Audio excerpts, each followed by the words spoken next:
here. Wouldn't mind agreeing to that. Let me get my phone on Do Not Disturb. Well, nobody likes buzzing noises while we're trying to listen to a workshop. Okay, perfect. Okay. Awesome, awesome, awesome, awesome. Just gonna make sure everybody, there's still people coming in. So once that kind of slows down a little bit, then we'll move forward and get yakking. But like one of the things that I definitely recommend is feel free to use the chat as much as you'd like. You can add input, you can ask questions. I will keep an eye on everything, but I can answer those questions as they come through. But yeah, I do love a good active chat section. So, okay. Cool, cool, cool, cool, cool. All right, welcome guys, welcome, welcome. Let's go ahead, let's get the party started. So most of you know me. I know many of you are already members of the Fiber Business Collective or have worked with me or followed me in some capacity for a while. So I am very into marketing, excessively into marketing. I like study it for fun. It's really exciting to me. I really enjoy it. I think it's like a fun puzzle to try to kind of put things together, and you never know exactly what's going to do well or what's not going to do well. Anyway, I think it's fun. And I know that a lot of us kind of come into these spaces not knowing how to market or not having that in our toolkit. So I love being able to be somebody who can help you add to your toolkit. I am a former yarn dyer, which kind of gives me my slip into the industry language and some of the things that I've dealt with in the fiber arts industry, which is where I primarily specialize, and where most of my clients are. I am the founder of the Fiber Business Collective. Again, the majority of you here are members, but it is a membership program for basically fiber business owners of all different arms of the industry, and you can be part of it whether or not you've been in your business for like 20 years or if you've been in it for 20 minutes. It doesn't matter. There's something for everyone, and we are a great group of coworkers is what we like to say. It's really nice to just not have to do things on your own. So that's basically my pitch, because we all know that that's what these kinds of workshops are for. It's for me to be like, hey, by the way, I have this thing, you might like it, which we do have a free trial going on right now until the 6th. So if you sign up for Sunday, you get 30 days free. After that, it was $31 a month. You can also purchase annually and get 2 months for free. And then I also have started an agency side of things, which I call Make One Right Marketing, where I help business owners who are a little more established in their businesses and now no longer have time or energy to do their own marketing. And I step in and help them with that. And if you're really curious, like this picture of me, so the thing that's so funny, I have a girl who does my photography, and she is, I believe she's 19, and she always makes me put my thumbs in my belt loops, which I think is hilarious. And the last time that we were doing all these poses, I said, hey, I have a question. How many of these poses are the ones that you make people do for senior pictures? And she goes, all of them. I said, okay, great. Class of 2023, that's me. Anyway, so here we go. Okay, so the prompt that I want to use today here is, what business are you really in, right? Like a lot of times when we get down to brass tacks, the thing that our business provides isn't what is outwardly presented. So this is a prompt that I would like you to think about. You can write it down, you can put it in the chat. Love to share these kinds of things, but this is just to kind of get your brain flowing a little bit. And in most elements of our lives, we are searching for some of those key things that make us human, right? So we're looking for belonging, we're looking for safety, we're looking for the things that like our brain is ultimately wanting to have to feel like secure as a person. And so when we tap into marketing and we tap into the things that we do into our business, we often are kind of tapping into other elements of our humanity. So, and that's how we market, right? We market based on emotion. We don't really market on like, I make this yarn. It is soft. It is micron count this. It is yellow. The end, right? Like you really kind of have to build in some of the emotive aspects of it. And so I'm curious to see like, what business do you think you're really in, right? Is it that you are in the business of maybe like, if you put on events, right? Like, is it an event where everyone, it's like an inclusive space, everyone is supposed to feel welcome? Are you really in the business of a safe space, right? Like that's what your business really is. And I would say with my business specifically, sometimes I feel like I'm truly in the business of like providing, yeah, I think what's the word? Like a little bit of handholding, right? Like it's that support, it's that feeling of not being alone, right? So providing that there's like the community aspect, but it's more kind of that sense of not being alone. So Connie says she's in customer service, but I want to dig a little bit deeper into that, like more kind of like, what is it? What's the baseline thing that somebody needs in customer service? Is it that they need to feel seen? Is it that they need to feel heard? Anybody else have any thoughts on what business they're really in?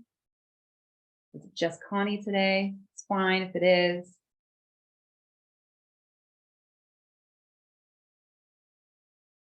Ministering to others, helping makers feel feminine and polished in everyday life. So yeah, and I think that person, I would almost say like you're in a business of like finding identity, right? Like feeling and finding your identity. So see how you kind of go deeper, right? You go a little bit deeper. So maybe it's like, oh, you want them to feel feminine and polished. Okay, so then you kind of go a little bit further down. Like let's dig down to what's like that baseline thing. Okay, so Amy says, I'm in the business of helping beginners feel like they can knit a well-fitting, awesome heirloom quality sweater. Last forever, is always in style. They'll never feel out of style. Feel like they're not capable again after knitting my pattern. And with Amy, I would say sometimes with your stuff, I feel like the business that you're in, because you do quite a bit of like advocacy along with your patterns, to me, it feels like you are in the business of giving a voice, like giving voice to others who need it. And you do it with knitting patterns, right? But you do it with the way that you present them. So there's kind of some of that really like, again, what's like the most hard-hitting, like biggest feeling part of it. So Jen's in the business of clothing justice, equal access to impeccable fitting, frequently worn, handmade clothing that lets makers live their values. So yes, so that's a good one as well. I would also say, like when I would look at it, it would be like in the business of acceptance, like personal acceptance, I think. Like body acceptance, body positivity, for that person, right? For that individual person, right? So, passion entertainment business with a dash of tourism. Not quite, but we'll get there. You got to get into the feelings, guys. The feelings. So the business of being a mouthpiece for others, or at least I want to be. Yes, and I think you are well on the way there. Aletha, feeling the human need to connect with one's environment through providing natural local fibers to create with. Yeah. So basically, yeah, in the business of connection, right? And sometimes it's as simple as that. You can just use one word, connection. Helping people respect their own needs in their business, as well as respecting all knitters through their work. Okay, so in the business of respect, in the business of boundaries, business of bringing out your inner badass. Jen, write that down. You keep that for later, please. There you go. Use that in your Instagram bio and everywhere else. Letting the knitter be their most show-stopping, head-turning self. Step out of the crowd and move the spotlight. Wow, you are nailing it this week with your copy. Write all that down, please. That's very good. You'll want to use that later. Okay, you can keep them coming, but we'll keep moving because again, I get chatty. So as far as customer journey mapping goes, so this is something that I highly recommend for every single business to have at some point. You haven't ever done one before, you need to start doing one. Like this is kind of step one, is what is somebody going to experience along their path with you, right? Like with you. So really, I mean, you come into the picture, but you are not the start of the picture. Let's just put it that way. So this is why I harp on so much about having your ideal customer and, really honing in on that one person and what their needs are. What do they want to feel like? What values do they want to affirm? What kind of person do they want to believe that they are? Those are the things that we have to keep in mind because those are the feelings that are going to bring them to us in the first place, right? So otherwise, if you don't have that foundation, then how do you know that you're going to be the one who can help them, right? So we need to figure out like what's the struggle, right? And again, it doesn't always have to be on like a practical, I have a serious challenge, like this can opener does not open my cans right. Like, or, it's like too sharp or whatever. We don't have to look at such a practical problem solution. Sometimes it's more like problem, like feeling, right? Like it's a lot of, especially when we're in an industry that has like a lot of expendable income. We are technically a luxury industry. So again, feelings are really, really going to be critical. And we make buying decisions based on feelings. So it makes total sense. So when we look at a journey, yes, we come into the journey, and that's where you see the dotted line. That's where you start to come into the picture as a business. But you're also going to have where they're at before they even find you. So we're going to look at the pre-journey work today. We're going to look at awareness, the awareness stage, like when they find you, and we'll talk about all these as we come to them.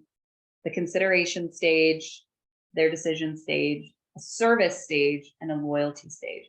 Because you've got a customer journey where like even after they've completely finished interacting with you, there's still a stage after that. And that's what that loyalty stage is. So we don't ever, to be honest, like we almost never drop the customer. The customer, once they're in the picture, they're always in the picture in some capacity.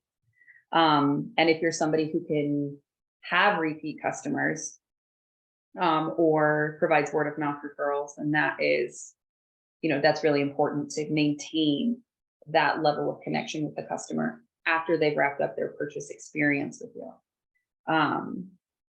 Okay.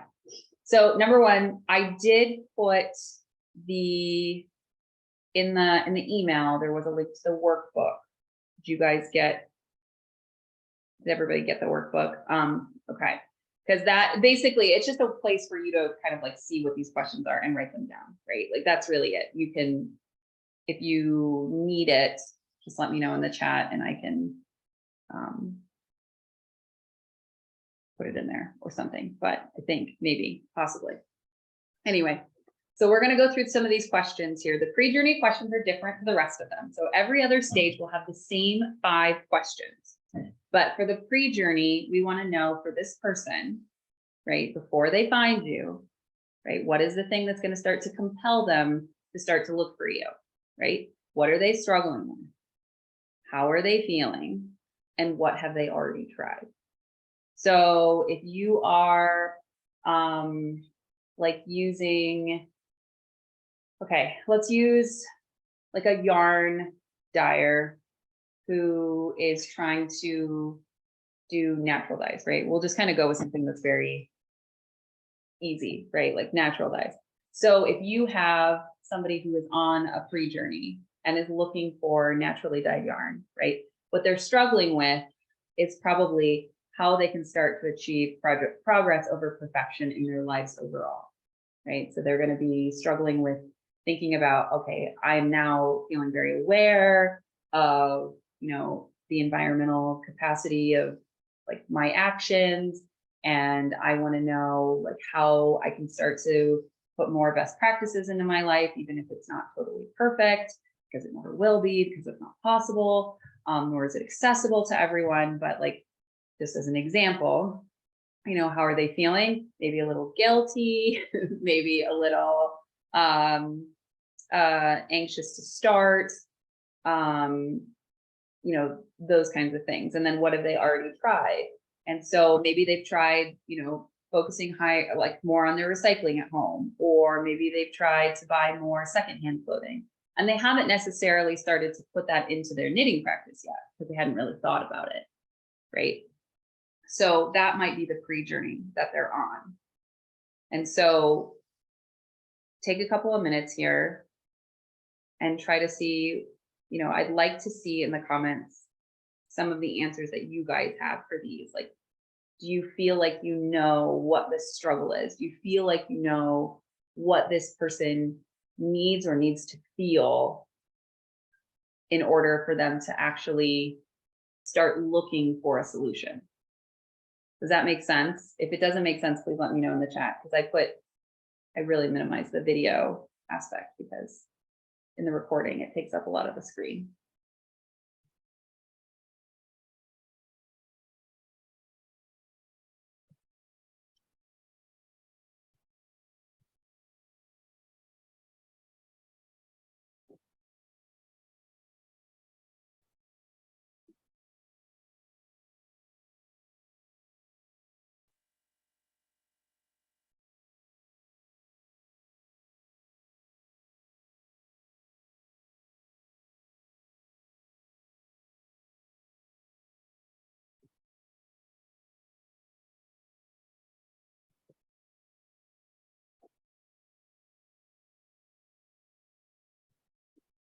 Feel free to share in the chat, because it does help me know too, like how you guys, like if you guys feel like this is something that you've got a handle on, because sometimes that's a struggle, right? It's just figuring out what this section is, so that you know how you can jump in and help. And if you feel like you're struggling with that, then please be honest about it. Okay, so Christina says overwhelmed, burnt out, low sales. Okay, that's perfect. Connie, someone who might find me could be struggling with learning to crochet, pattern reading, color confidence, wanting to expand their skills. Might feel frustrated or disappointed, maybe curious and excited. They've probably tried searching YouTube. Okay, so Connie, when you look at these kinds of things, right, like some of them that are kind of like baseline, some of these just like basic things, right? Usually there's going to be something going on in almost more externally outside of themselves, more than just, I want to learn to crochet, right? So what is it? Is it that they are, feeling like they don't have like something like a skill set for themselves? Have they been giving too much of themselves to others and they want something that they can have for themselves that they can feel excited about? There's things like that. Think about what might be going on in their lives outside of just like the desire to want to learn to crochet. Okay, so Kirsten's is feeling uninspired, not challenged, ready to tackle new skills, lace in more advanced finishing techniques. Okay, so Kirsten, let's also move outside of the circle for this one as well. So if they are feeling like that, maybe with their knitting, what also might be contributing to that in their lives? Like, and you don't necessarily have to answer these questions in the chat, but something to think about. Like, why is it that like this is the place that they would have control? Like, this is the place that they know that if they make the change here, then that's going to make a shift in their life overall, right? Because this is like, we think about what we don't necessarily always think about is that the smallest things that we struggle with can have big implications, right? So it seems like, oh, I'm just kind of bored with my knitting. Okay, so, but is it really that they're bored with their knitting, or is that they're just kind of, tired of feeling like they're just not really good at anything, right? Like that they're just not really, things like that. There's usually other stuff that's going on in life. And I mean, we can't always say like, oh, well, my ideal customer's husband speaks down to her and he's really condescending and she feels like she has no like agency, and she wants to prove them wrong, but she still wants to benefit from it. Like, benefit from it for herself. That's a thing, right? That's a journey. That's a pre-journey issue. Okay, so my ideal customer for my basic series has tried knitting those big box of chunky sweaters that don't fit, that fill instantly, that aren't useful for daily life. They feel like they'll never reach a level of skill where the neckline fits and the shoulders fit and the body isn't unintentionally oversized. They think it's them, not the patterns that fit. They think they're the ones who don't know how to do things. Really funny, Amy. That is exactly what I've been dealing with as I've been learning things from Gen P. I have been realizing, like, wow, everything has changed for me in knitting now, because now that I realize like what fit actually means and what that is, and that it's not just like always a style thing if it looks like it fits kind of funky. The world hath changed. So, and I'm now very, very picky about what I will and won't knit. All right. So during the stage, my customer is feeling disconnected from the natural world. Okay, especially if they live in a more suburban, urban lifestyle, maybe unable to see the beauty of the things already around them, frustrated by having a bunch of hastily purchased clothes, accessories they don't really love and that clutter their wardrobes. Okay. So basically, yeah, they're looking for more of like, don't use this word in your marketing, please, but like mindfulness, right? Like being more intentional, being more picky, discerning. Some don't use these words in your marketing, but that's kind of like that's what the journey is, right? Like that's where they're starting on their journey, that they are, kind of slapdash putting things together as a Band-Aid fix is what it sounds like. And instead they're just ending up with a lot of stuff they don't really like, and they would rather, not be in that position. Okay, so person struggling with refining their style as their life is changing. Okay, I want you to dig more into that overall. Like, what does that really, really mean? Like, what is it that causes us to want to refine our style? Like, think about that. Like, what is it that makes you go, all right, I'm ready to sit down at Pinterest and start looking for ideas? Because those are triggers, okay?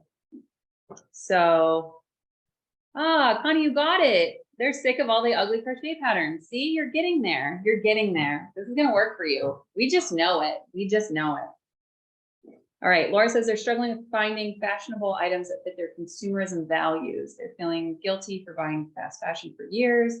They tried secondhand and upcycling, but they want something current and of good quality. They want to use locally sourced yarn to make a sentimental garment. Okay. I want more specificity with that, because again, like that could fit a lot of targets, right? Like, and that may be where somebody is, but then we need to know like, what is it that what you're doing is going to actually make the difference, is actually going to change things for them. Okay, so Maren says, I write that for my future idea. They feel lonely as they don't have knitting friends in real life, don't want to, can't find time to take part in a local knitting group. They want to be part of the online community, but don't know what to talk about, don't enjoy taking photos. They may have joined an online knit along before, but felt overwhelmed by everyone sharing their process and things like that. They're also ashamed of their photos, but understand it's part of the fun game. Okay. All right. This person feels very sad. So we need to figure out, like, if they're really this sad, like they're knitting and knitting isn't making them happy, and they don't know how to take photos. Is it that they want to take photos? Is it that they want, like, what do they actually want, right? Going forward.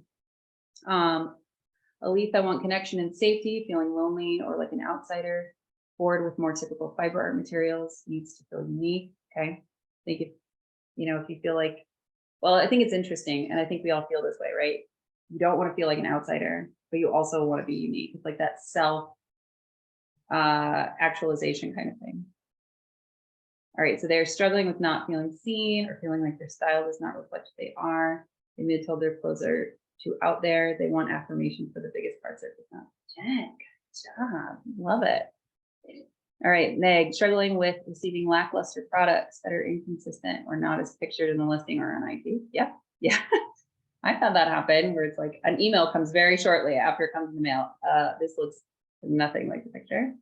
But I do think, Meg, too, that yours will go further than that. Like that, I think maybe is one thing that they've struggled with, but there are going to be other aspects of their life or other aspects of things that they want that come into play. And I would use yourself as an example, because I think the way that you dress, given my experiences with you, since I've now seen you in person multiple times, I think that you fit a piece of your ideal customer for sure.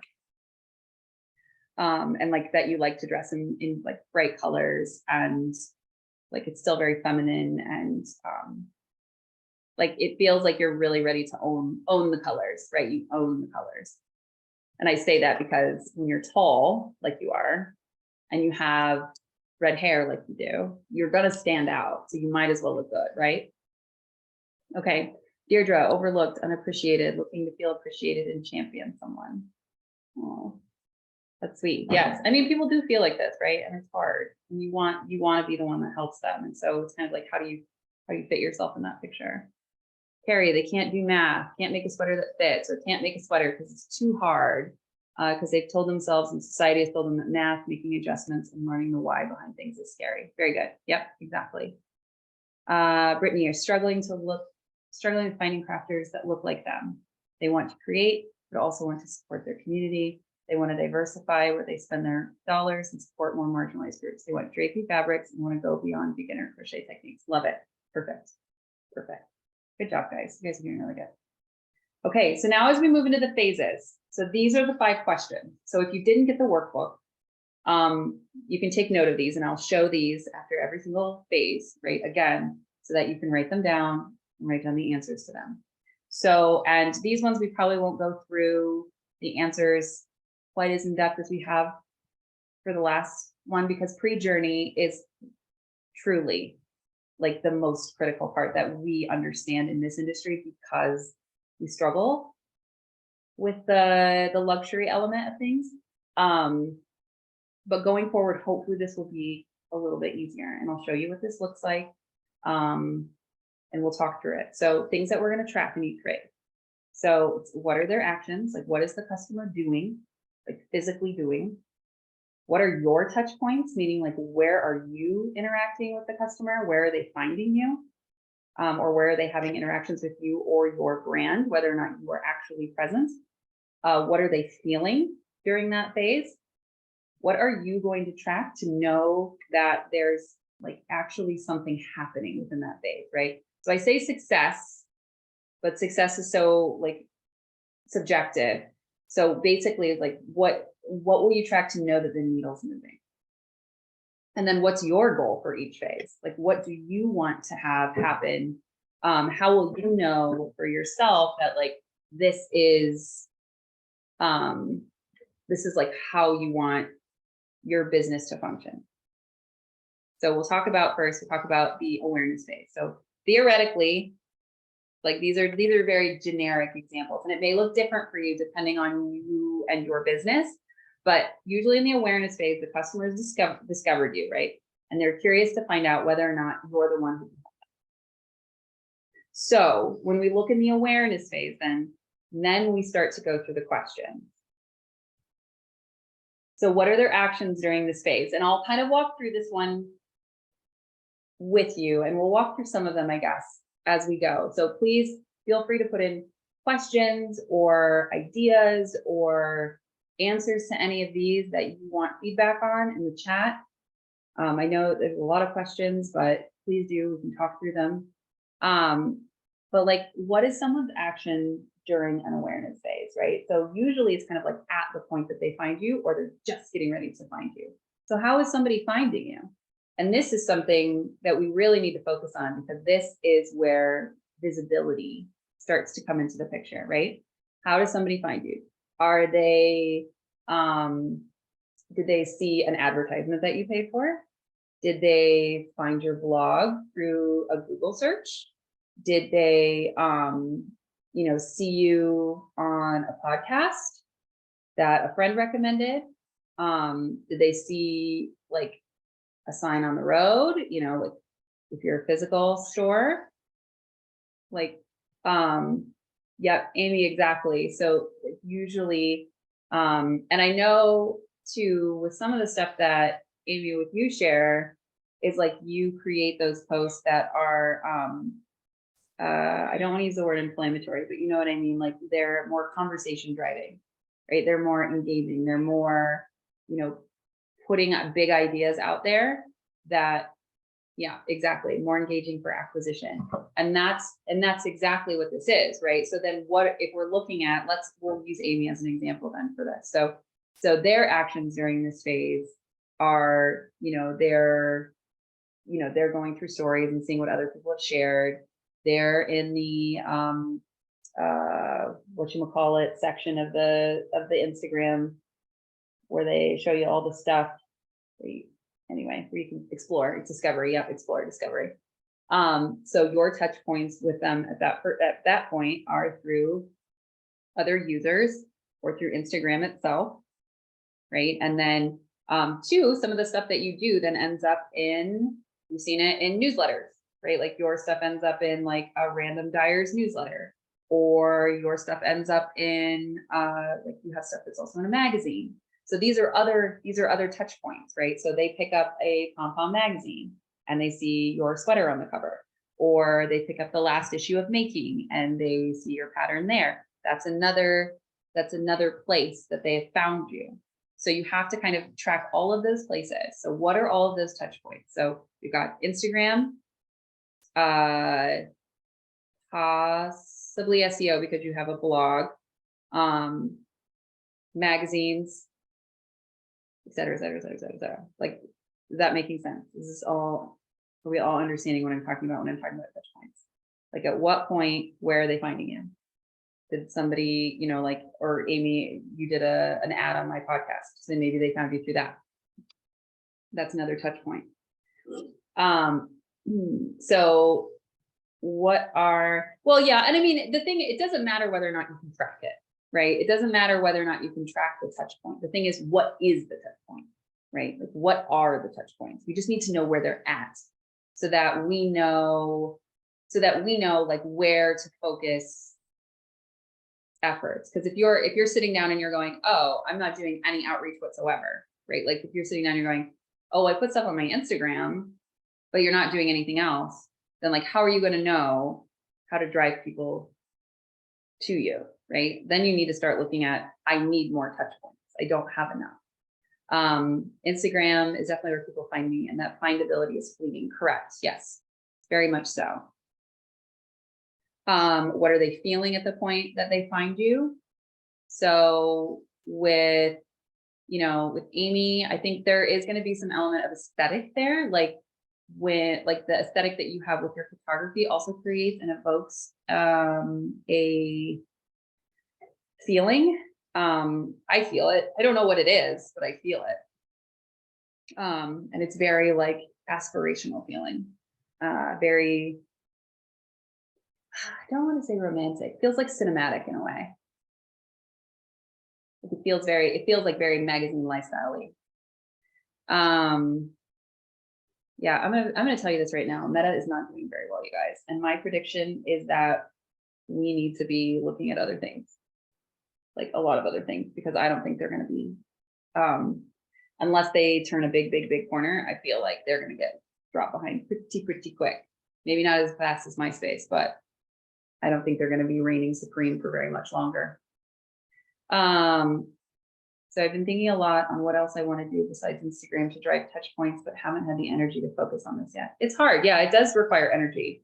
It requires a lot of energy trying to get new customers rather than having your existing customers buy from you again.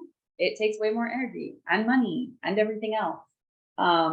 So it's a challenge, but you do have to be aware, right? So this is why a lot of people will do giveaways on Instagram, because then it drives that attention, or they will do things that drive people to their newsletter list so that people can start to find you that way. So whether you have a lead magnet or whether you just promise a certain type of content that somebody really wants to see, there's that. So let's see here. In person has been my #1 lead so far. Like to target online traffic via Instagram and website SEO, but traction has been slow. In-person leads to a very genuine connection with a very high conversion rate. Yes. Yeah, you're right. You're right. Like in person, it speeds things up. It speeds things up tremendously because you have nonverbal and verbal cues together versus just verbal, right? I mean, it's just written, but yeah, nonverbal cues means so much in person. So if you have those opportunities, it makes so much more sense. Depending on how much energy you have, it can be really taxing. So having like a balance is good. We are going to focus on SEO in December in the FBC for those of you who are in it, or those of you who joined for 30 days or more. But that is something that we're gonna work on that for our businesses.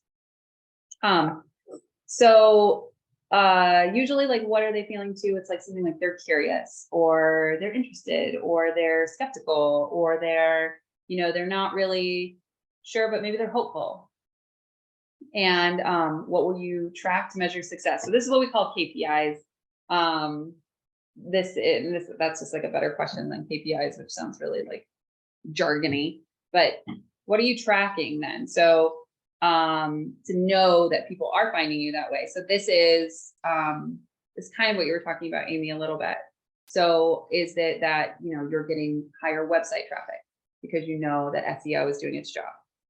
Are you getting more newsletter subscribers because people have found your lead magnet, or people have decided that they want to join? Are you getting more Instagram followers? Those are different things that you can track to know that there are actually touch points that are occurring, if that makes sense. And the magazine is a hard one, but it definitely is an acquisition tool. Is it a strong acquisition tool? Hard to say, but it is one. Anyway, and then like, what are the goals for the phase? So that's really looking at things like the goal is to have like an increase in newsletter subscribers, right? Like sometimes it matches up with that, and sometimes it's just my goal for this phase is for people to understand my mission or my vision, right? Like you can have different goals. It can be like tracking numbers, or it can be like genuinely, like if somebody finds you, what's the most important thing that you want them to know?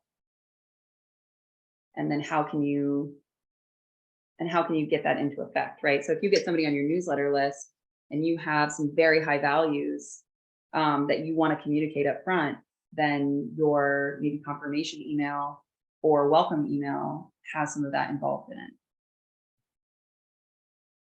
So you're just thinking about like, what can you do for this? Okay, sorry guys, this is definitely gonna be more than an hour.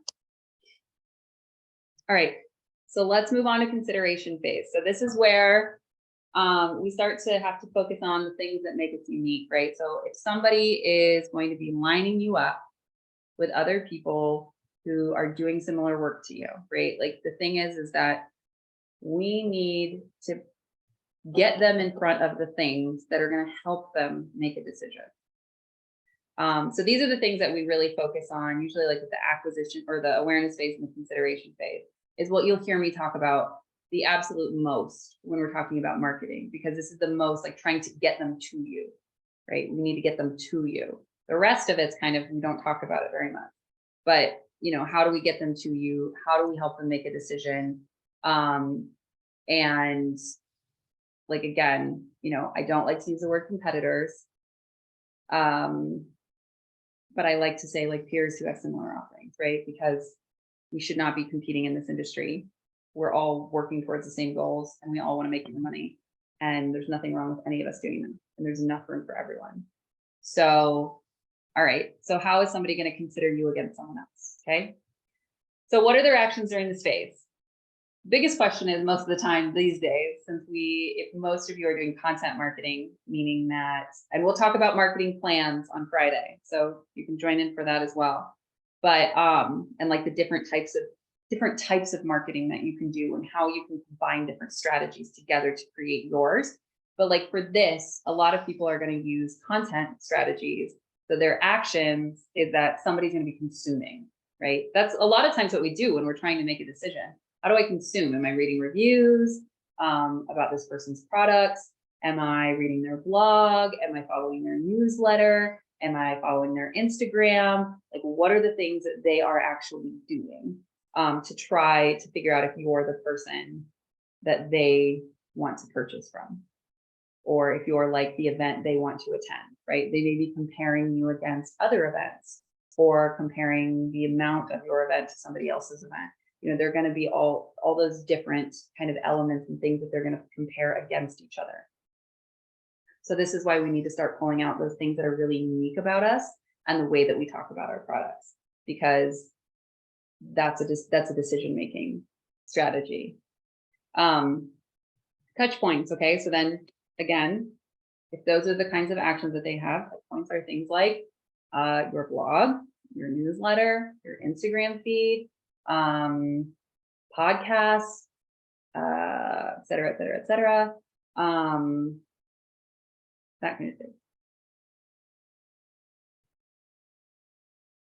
And what are they feeling? Possibly something like curious, excuse me, curious, still curious. They can stay curious throughout the whole thing, to be honest. But maybe they're feeling slightly more confident. Maybe they're starting to feel excited because now, like, they're seeing all the possibilities lined out in front of them, whether they choose you or not. Like if we've got a couple of size inclusion designers that are on the line here, like maybe they're just feeling excited that they found this world, right? Like, wow, I actually now can make this decision. You know, that's your job. Your job is to help them make decisions. Always.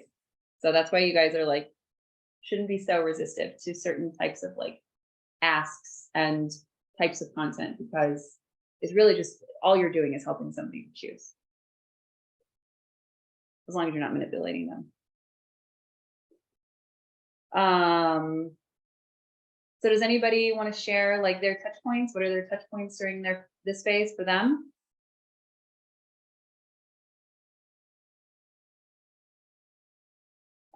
And like, what will you track to measure success? Things like blog views, insights on Instagram, which don't do that, it's just going to depress you. Newsletter opens and clicks, you know, website traffic, maybe people saving your pins on Pinterest.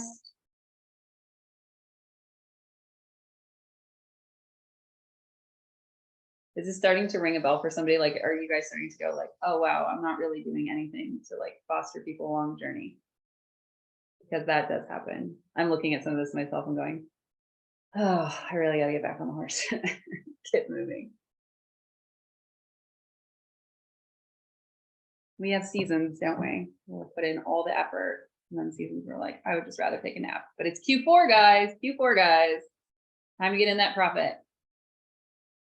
Poll responses? Yeah, I mean, sure, absolutely. You know, I'd say poll responses kind of can fall within that. They can also fall at any other point, really, along, probably not awareness, but some of the other ones for sure. Okay, I have the largest following in Instagram and nowhere else. Well, you have been working on your blogs, so that's good. And you do have a newsletter. Brittany says, I'd move away from Instagram metrics because they're too all over the place. I measure open rates and clicks on newsletters and referral traffic. So much smarter, honestly. Again, like I said, Meta is not the place that we ultimately want to be. I don't believe. That's my personal opinion based on what I've been reading. Okay, newsletter stats. Yep. IG stats are worthless. Correct. I've heard that while people don't buy a lot on TikTok, like they don't buy from TikTok, they respond really well to ads on TikTok. So take that for what it's worth. That's more awareness, but still little insights that I've been picking up. My ideal customer is trending older than I'd originally thought. So I need to look beyond Instagram for acquisition, website and lead magnet. Yeah. And I think too, person, that makes sense, because you said that a lot of times you do really well when you do third-party submissions. And I do think older audiences do pay attention to like third-party publications more, depending on the publication, but for the most part, yes. So that would make a lot of sense. And if you really want coastal grandmother aesthetic, lean into it, girl. Do it, do it, do it.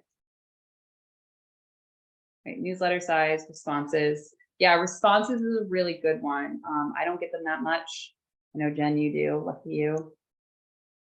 Newsletter stats. Yep, that's always a good one. You guys know I love newsletters. I think they're really critical for a lot of things. Pinterest and blogging consistently. Very cautious about offering too many things for free. Yep. And I think that's the thing is like, there are other ways to tap into content that doesn't necessarily mean like giving away all your secrets, right? And I think maybe Brittany, well, I'll reach out to you. I have a couple thoughts for you later. All right. So Marin started a vlog on YouTube. Surprise of the reach. Yeah. I mean, honestly, like I've heard some things about YouTube. It's like, yeah, I just started it. I got some people. Now I make $300 a month on ads. Like, oh, wow. Maybe I should do that. I want to make money from that. Instagram comments are a good predictor of sales for me. That's really good. I mean, I think some people don't see that. So that can be really challenging. And then goals for this phase too are going to be like, you want to like have people understand how your product works, that you want them to understand like, you want them to have more interaction with you, right? Like, because sometimes these are good places for touch points when you're engaging directly with your audience. Yeah. Okay. So is there a significant difference between a newsletter and a blog on a website? Okay. Amy's probably got the answer here. The user controls when they are reminded you of this and go to your blog. Correct. Yep, exactly. Ding, ding, ding, ding, ding. On a newsletter, you control when to remind them you exist. That's so perfect. Can I write that down, Amy? Can I use that? I love that. But yeah, so a newsletter, like a blog, does need them to like actively go out and seek you out. And a newsletter, it just shows up in the email inbox. It's right at the top. It's in bold.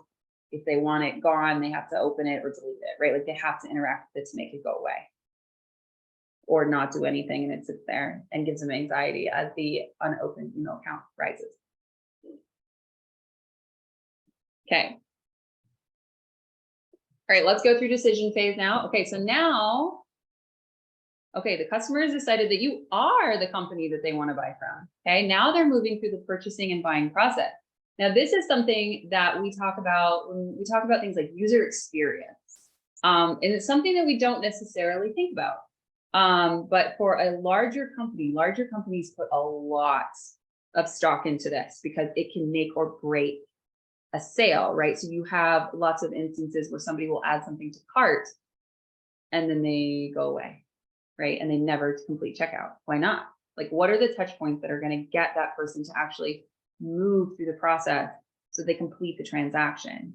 So those are the things that you're focusing on here. More kind of like when they're buying from you, when they're actually purchasing from you, how easy is it for them? And are they enjoying that process, right? So things to track, right? They're adding something to cart, right? They are clicking the complete checkout button.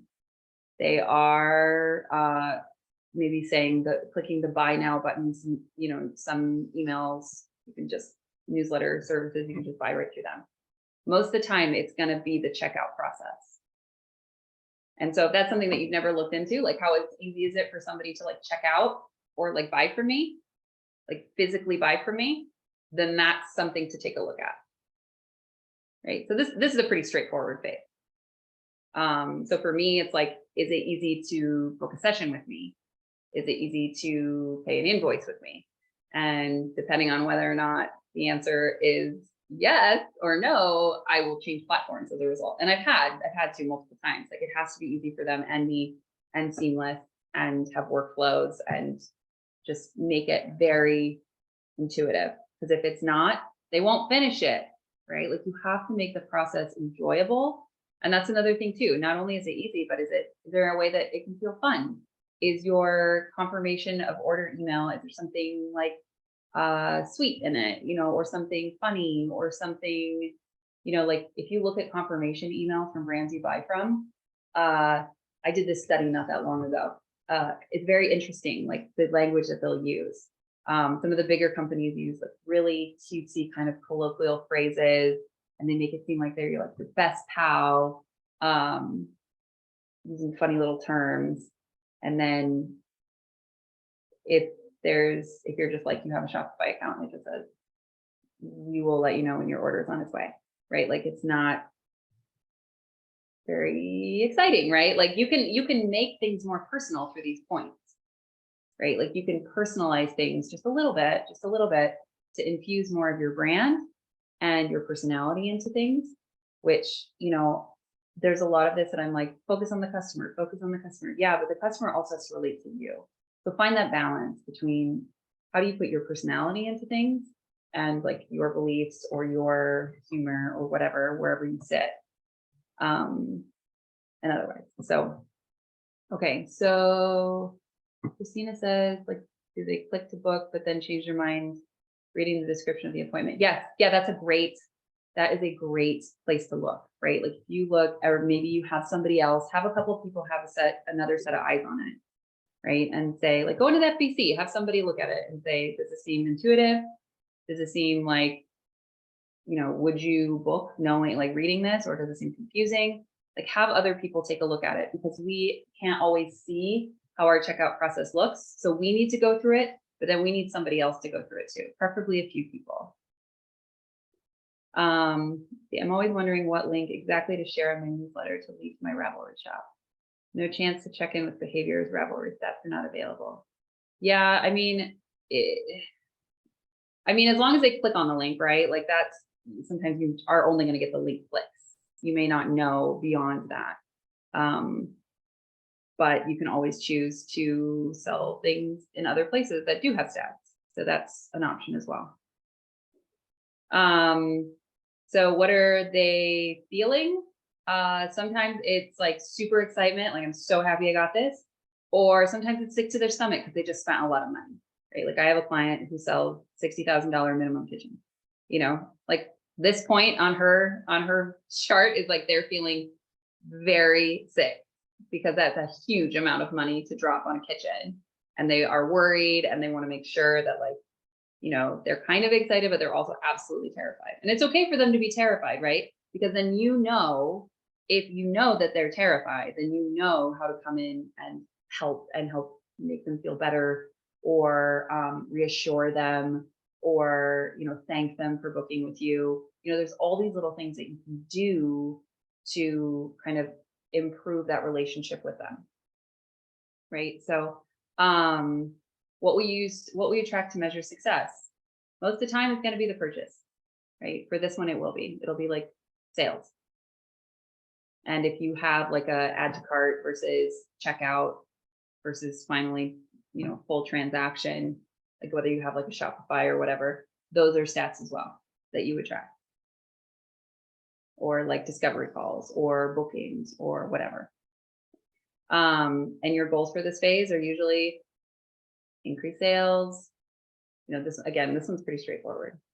It's just, it's straightforward in the thought of it, but we don't always think to consider it in the process. All right. Okay, service phase. So the customer is now interacting with your product service, and they may need additional interaction with you. Okay, so let's look at kind of what this might look like. All right, so what are their actions during this phase? If you are, let's say you're a yarn dyer. So if somebody's purchased yarn from you, they are maybe kicking up their skeins, right? They're swatching. They're comparing, they're searching for a pattern. Or if you're a pattern designer, maybe it's the opposite during this, that they're hunting for yarn, or they're digging through their stash, or they're, looking through the pattern before they actually start making it, which would be a really good practice for me, because I'm like, oh, I should have read ahead for that. Checking to see, do I have the right needles? Or the right needle sizes? Do I have all the right notions? How am I going to block it? Do I need to steam block it or wet block it? Do I have my soap? You know, all of those things, those are going to be their actions.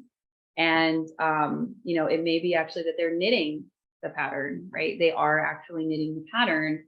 And, you know, this is where those of you who write patterns, like now you're getting questions, and things like that. So your touch points will probably be minimal, but they'll usually be very direct, meaning that they're going to DM you, they're going to email you, right? Like that's how they're going to reach out to you. But then sometimes it's the opposite way around too. So you can have a touch point. Like, let's say, like if I have somebody who comes into the FBC and we do an initial questionnaire, and after the questionnaire, like they get to choose like what they want from us, right? Do they want a roadmap? Do they want a monthly check-in from us? Or, you know, do they want us to help them find an accountability partner? Then our job then is to be responsive to that, right? So then we need to send them the roadmap and then check in to make sure the roadmap makes sense for them. And that, you know, or if they have questions, you know, your job is to be usually proactive in making sure that they're happy with the purchase, right? And yeah, Jen's right. If they're happy, they'll tag you in 10 million pieces of media, which is fantastic, right? Like, oh, I'm so excited. I bought this. Here's the yarn I got. I'm going to make this pattern. Yada, yada, yada. My tech editor made this awesome schematic. Take a look at it. You know, oh, here's, like a picture of the sheep that my yarn was made from, or whatever, right? You're going to have all those different elements. And you can surprise, like Jen always says, like, you know, like you can surprise and delight your customer in so many ways. So thinking about like how can you personalize an experience and make somebody be really happy, not just with the product, but with all of their interactions with you. And, you know, you can't be super personal with everybody all the time unless you only have 5 customers, but you can, you know, you can try to build out systems that make things feel thoughtful. Like actually, this is a great example. So I signed up for Dubsado, which is like a customer management system, and people can book through there for sessions and then pay invoices and then do recurring invoices, yada, yada, yada. And when I signed up, I got a thing in the mail with a little trifold, and it talks about like all the things that you can do in Dubsado.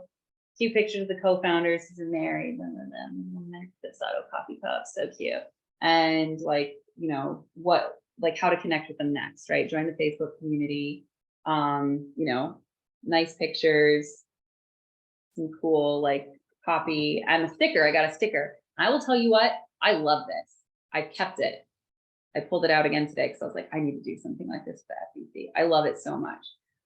You know, some with my agency clients, like they get a gift. They get a gift when they, you know, decide to book with me in the mail. And that's another thing, another touch point. Like I want them to feel secure. I want them to feel happy. I want them to, you know, be happy with our relationship.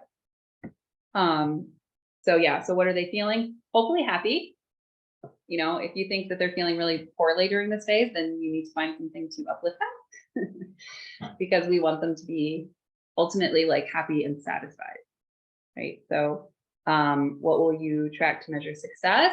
So maybe that's, you know, maybe that is like shares on social media, or emails that you receive, or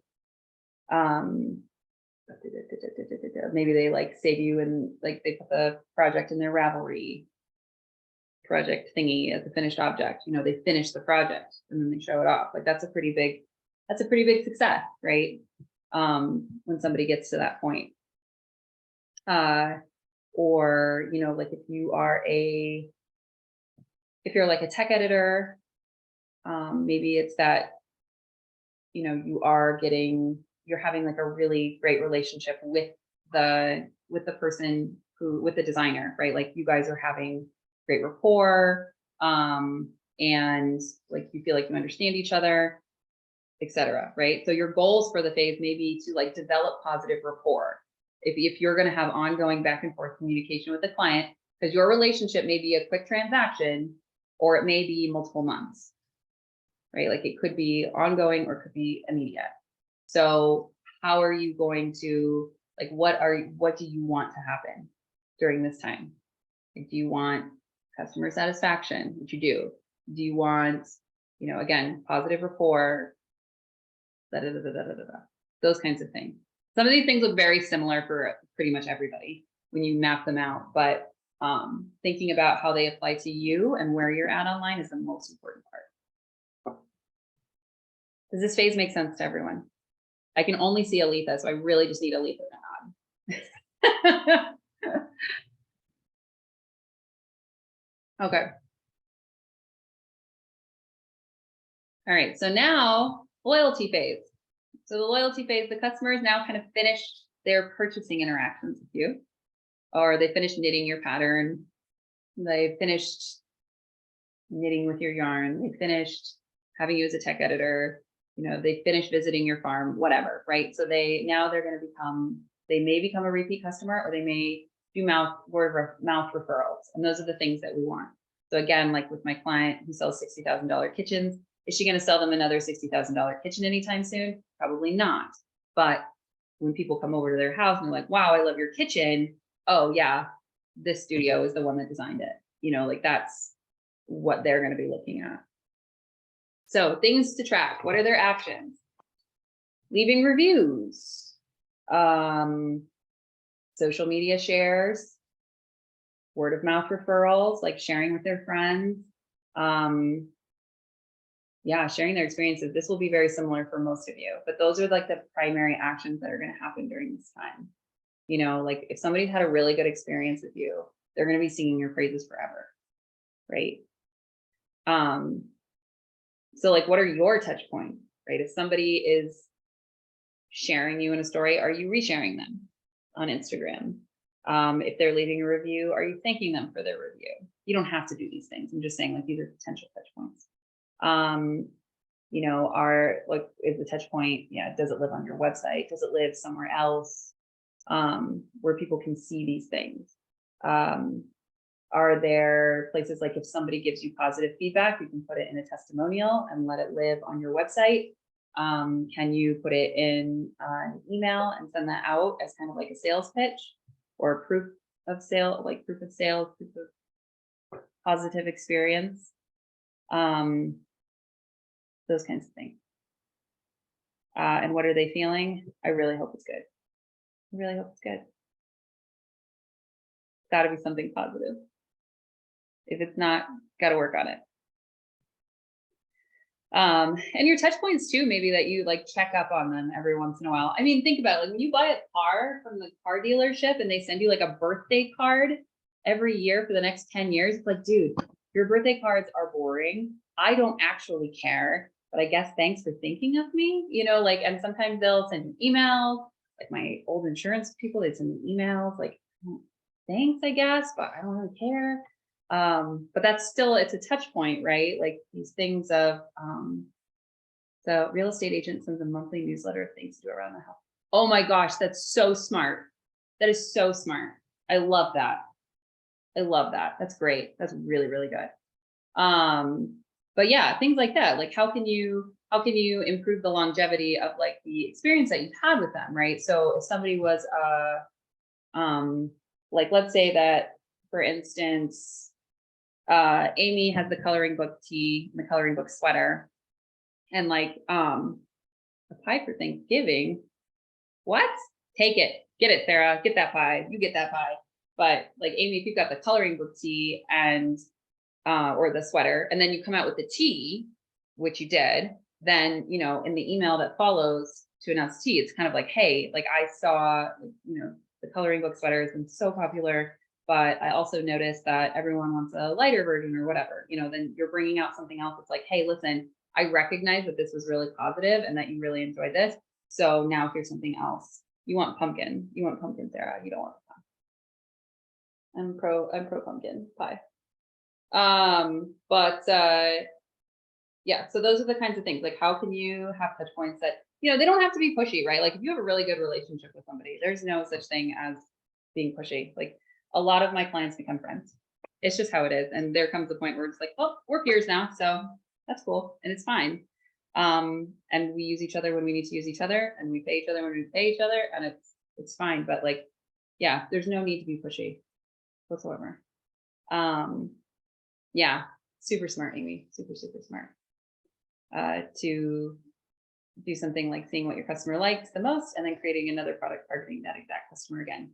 Much easier and much less expensive to sell to the same person more than once than it is to find new customers. Much less energy as well.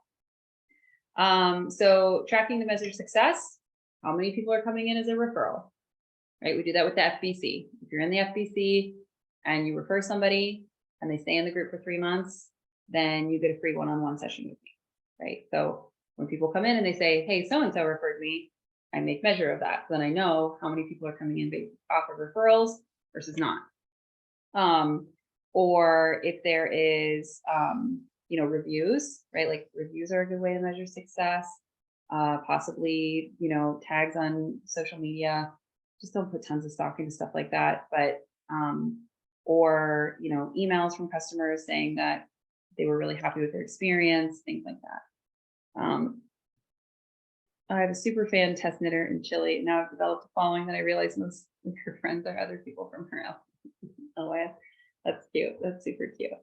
Yeah, I mean, you love your super fans. We love them. They're great. They are a great barometer for the work that we're doing. Helps us figure out, helps us not only target and figure out what we're going to be doing next, but they end up being a really valuable resource, because if you do develop a good relationship with them, you can ask their opinion on a lot of things.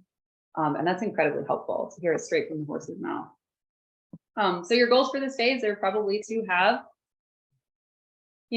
consistent positive interactions, or, maybe your goal is to, do check-ins, or maybe your goal is to, increase positive reviews or increase word of mouth referrals. And you can incentivize those things too, like I did. And that was like a request of the group. Like, they didn't want money for each referral. They just wanted like tracking time, or like private coaching. Okay, I like doing that. So that's fine for me. But yeah, so that's kind of what we're looking at for that. So, all right, those are the primary phases. Those are all the phases, right? Like, you can get super crazy deep on this kind of stuff, but I think that coming from this place is probably the best to start with. Now, this is essentially everything. So do you guys have any questions regarding this process, regarding customer journey? Do you want to see? I'll show you a map. Let me show you one of my maps. And if you have questions, just put them in the chat. But here we go. And I did block out the brand name of this, but this is the client that I have. So this is a customer journey map. Mine are actually, they're much more elaborate than this now, but this was like kind of an initial map. But this showed like how the customer interacted with this brand from awareness to loyalty. The pre-work is on a different page. So, like customers searching for knitting communities, checking out different types of retreats, adding event tickets online, planning the trip details, sharing photos on social media, right? And then, we do an actual visual map of like, okay, I'm excited. I'm also nervous because I spent a lot of money, and then I got a little bit worried and anxious because I hope travel goes well. Travel is kind of a big thing for people. And then at the end point should be high, usually high. But then, yeah, it shows kind of like these different aspects. This doesn't have to be crazy elaborate, right? Like, it can just be a couple lines per thing. But, by the time you get to loyalty, you want to be able to get new people through former clients or former purchasers. So yeah, so let's see. I'm still struggling with how to engage current customers, followers between launches. My engagement / reach is absurdly low between launches and really high during launches. I don't like launching. Yeah, and I mean, that's a trick that I don't necessarily have a response for right this second, but I have some thoughts. And I know Jen P has been looking at some stuff online too, so she might also have some thoughts. but it's usually just a matter of kind of like, this is where we get into like feeding the content machine, right? And that's the thing that nobody really loves doing. So it's really tapping into, okay, so what does my audience want when I'm not selling them the product? Which is challenging. Like maybe they don't want much, you know, maybe it's just like they want pretty pictures. Maybe they just want, I don't know, maybe they just want to hear about you. Maybe they just want to, you know, it could be other things like that. You know, there will be dead times in which we kind of have to figure out something else to do. But yeah, let's see here. What was the, I think, oh, different journeys for different map for different types of customers. Yes, I mean, like if you have multiple customers, ideal customers, which I don't usually recommend having unless you have very different products, I would still focus on one. You know, like if you have a long time crocheter looking to elevate their skills, like, I mean, those would be different customers, but you probably will have different products to sell to them, right? So yes, you can do a different map for different products. Because like if this is, you know, this journey map is showing an event, but if they also have a, you know, if they do want to focus on a journey for merch, then we would need to go back and do a different map for merch. So, okay, grid is really helpful. Is it shareable?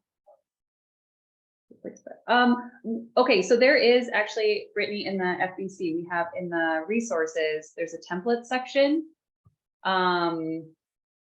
So there's, in the template section, there is this template and it's blanked out so that you can go in and adjust it yourself. And I'll put it in the announcement section in the Slack group. So, okay. Yeah, classes customer base is totally different than my pattern one. Yep. Yeah, and so, you know, there's some people who develop different newsletters for different types of customers, different conversations for different types of customers. It's more work, right? Like I have agency customers and I have FBC customers, and they're very different. And they have very different needs, and it's a very different path, and it's a very different set of set points. So I have to be really cognizant of that. But anyway, so that's all I have for today, along with my pitch of like, you're not already in the group and you want to come in for free for 30 days. Free trial is up and running. You don't have to do anything. You just go sign up. That's it. And we'd love you to join, and we'd love to hang out with you. But yeah, so if you guys end up having questions, any more questions, please feel free to send me a message. I'll send out the replay, and yeah, good luck, Kirsten. Have a great new baby. And we'll talk to you all possibly on Friday. See you.